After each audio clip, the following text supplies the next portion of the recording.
Welcome back for more Bug Fables. Last time, did a final boss rush to get the ultimate medal, the detector that looks like something from Hollow Knight.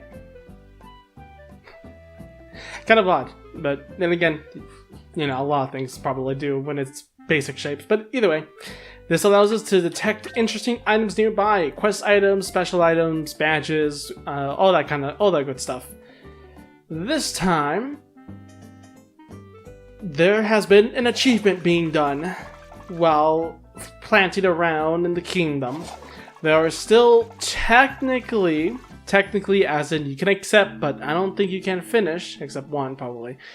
There are 2 side quests you can accept right now.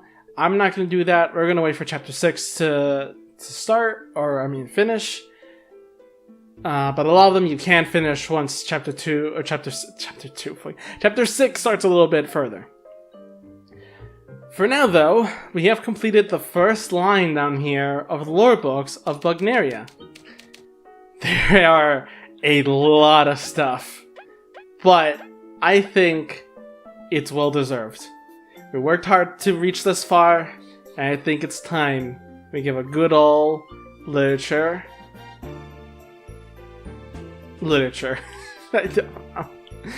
I don't know words, man, but either way, our lifespan.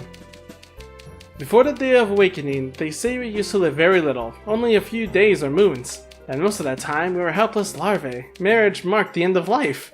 It's inconceivable nowadays. For one, we don't even remember being larvae. Truly, becoming an adult is like being born, and then we get to enjoy this beautiful land for many years.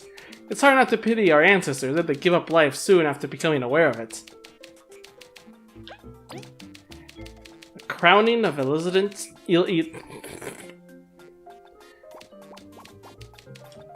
The crowning of Elizant II. After tears were shed over Elizant's too sudden retirement, it was time to crown the new queen. Elizant II's speech rated power over kindness, leaving many uneasy. Although everyone cheered, doubt and fear festered among the populace. They could only wait and pray their new queen would be just. Ouch on the second one. We never get to hear the second one, but ouch. It has just been 1 moon after Queen Elizabeth II took the throne. Farmer ants kept reporting that disappearance had been made Alfred eggs. After a thorough investigation, a band of 17 ladybugs were found to be the culprits. Yes, 17! Her Majesty had to quick and restricted entry of most ladybugs from the Ant Kingdom. As of the time this book was written, many special permits are required for them to visit. The move was seen as very controversial, and has been the Queen's most criticized decision. It remains to be seen how our generation can handle the shifts caused by this event. Lesser bugs. After Days of Awakening, many bugs changed form. We evolved to be able to live as we do now. But not all bugs evolved. Some remained untouched by the Awakening. We call them lesser bugs. This is going to get into a very deep, dark point, I can assure you. Spiders, midges, weevils, and some others did not gain sentience. They remained unchanged. The causes for that are still being researched, but unless another Day of Awakening happens, it will be difficult to study the changes. However, it has been concluded lesser bugs have become more ferocious and will attack bugs that come near them. The Everlasting Sapling. It is said that the sapling was a creation of the roaches. The legends of the saplings have brought the first settlers to Bugnaria, bringing upon the creation of the Ant Kingdom. According to legends, it is said that eating even one of its leaves will grant immortality to the bug that eats it. Our only clues to whereabouts are artifacts mentioned in ancient texts.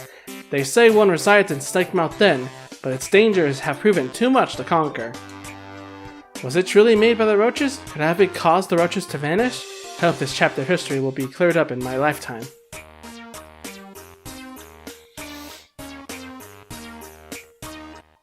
Snakemouth Den. Rumors say that during Elizant's first rule, the roaches that lived at Snakemouth Den were faced with a sudden demise. In one night, all the roaches that lived there were gone, and fungi monsters appeared. Expeditions sent have always suffered losses, so the search for the reason was put on hold. Snakemouth Den is rumored to be the host of many ancient crystals. Could that be the cause?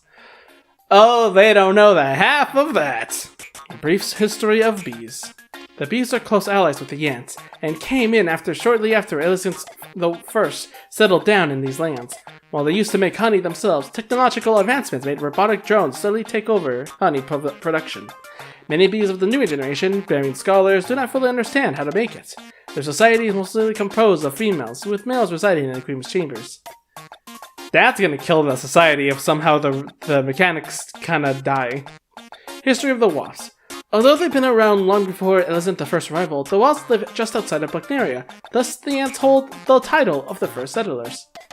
They control most of the northern territory, composing of the far grasslands and wild swamplands, and will attack anything they catch intruding. Due to a history of internal conflicts, even the young are well versed in military tactics and contact. And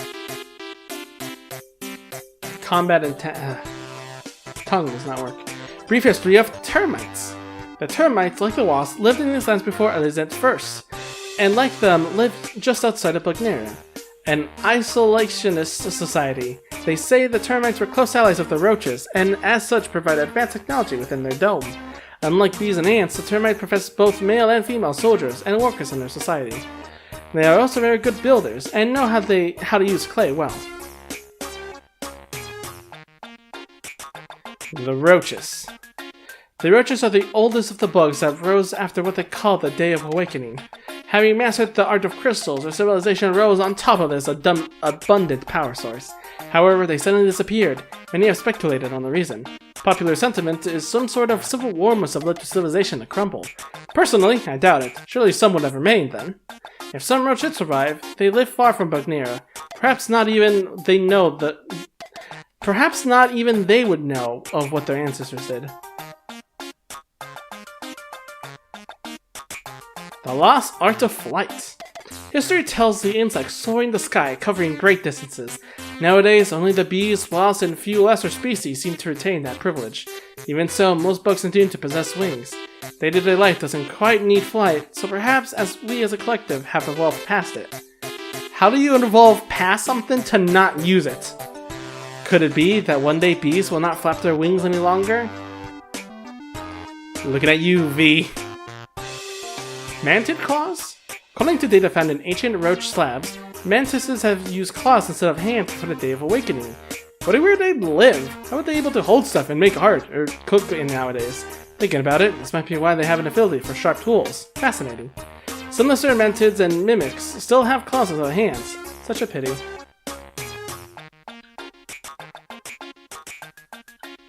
The ancient crystals. Many crystals exist around the world, filled with a mysterious power. The old roaches learned how to harness their magic, and crystals are now used as power sources for many machinery and other things. No current side effects from crystal exposure are known, making them relatively safe. Some children's tales mention that sometimes sounds can be heard from them if a quiet enough place. Probably fake.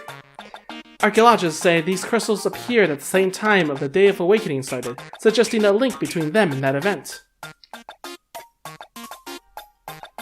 Family structures in social bugs. Bugs can be classified into two types, social and loners. Social bugs have a single queen, a mother of the colony.